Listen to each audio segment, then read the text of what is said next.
revelación egipcia establece que cada espíritu tiene ese proceso de perfeccionamiento durante un ciclo cósmico, un giro del sistema solar alrededor del Sol central de la galaxia. Durante ese periodo de tiempo, 25.920 años, el planeta Tierra pasa por cada una de las 12 constelaciones, de las estrellas que forman los 12 signos zodiacales en la bóveda celeste.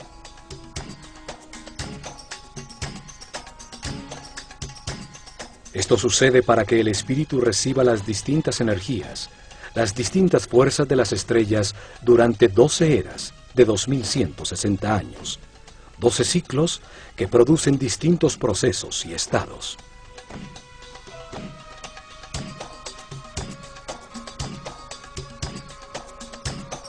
Mientras sucede ese giro, el espíritu reencarna unas 700 veces en distintos cuerpos, lugares, tiempos, circunstancias, condiciones y personalidades.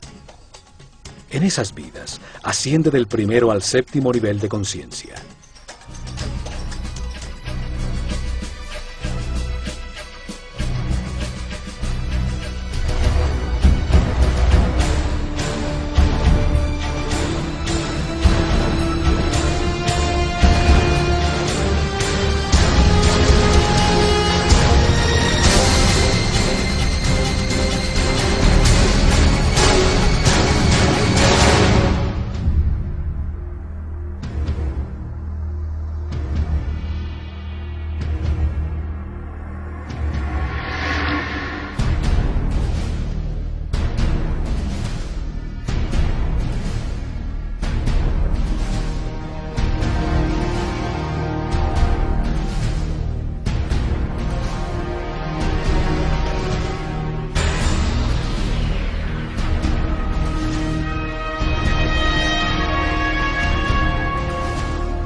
According to the New Agers, Theosophists, as well as many elitists and Freemasons, there exists a group of highly evolved men and women called the Masters of Wisdom. These powerful groups claim that Buddha, Krishna, Muhammad, and Jesus were all masters of wisdom, and that a being named Maitreya is the leader of these beings, who in turn is subject to the true leader, Sanat Kumara. New Age Theosophist Dane Rudhar concedes that the leader of the Masters, Sanat Kumara, is in fact Satan, according to the esotericists. Quote, Satan is an anagram for Sanat Kumara, who in the esoteric philosophy of India is the Promethean being who gave mankind the fire of self-conscious and independent individual selfhood, unquote. John Michael Greer in the New Encyclopedia of the Occult notes, quote, Satan has a possible echo in Theosophic lore, where the Lord of the world, the spiritual ruler of the earth, and the head of the Great White Lodge is Sanat Kumara, a lord of the flame who descended to earth from Venus in a fiery chariot some 6 million years ago. Theosophy teaches that Satan or Lucifer is actually a divine being who saves humankind and brings him consciousness. Many modern influential New Agers who are deceived by Theosophy repeat the same theme. David Spangler admits that Lucifer is a being that New Agers honor. and the light of Lucifer is the light of God. So indeed the Luciferian doctrine is fused into the New Age movement due to theosophy. Along with this doctrine is the belief that because of Satan, man is now thinking he will evolve, conquer the world, conquer nature, and become a god.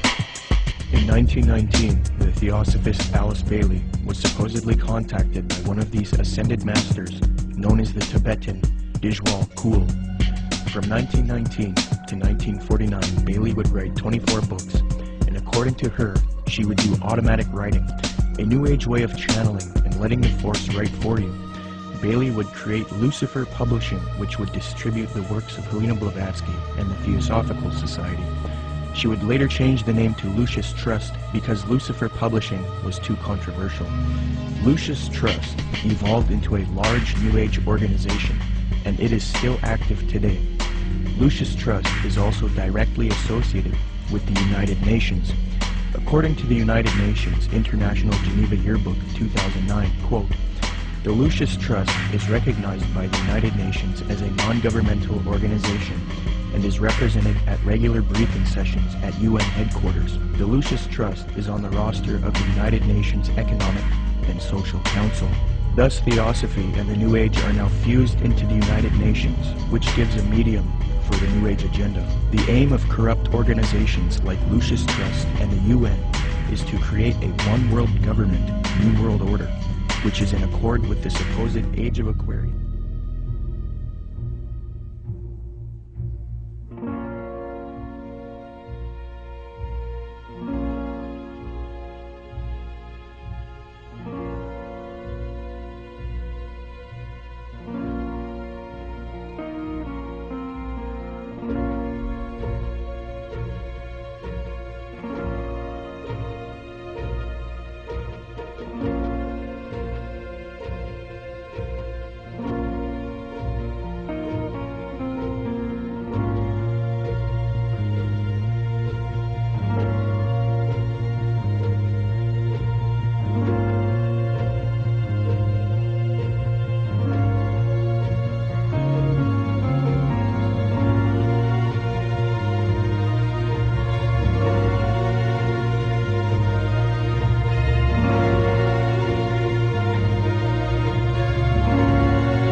Theosophy, Freemasonry, and the New Age.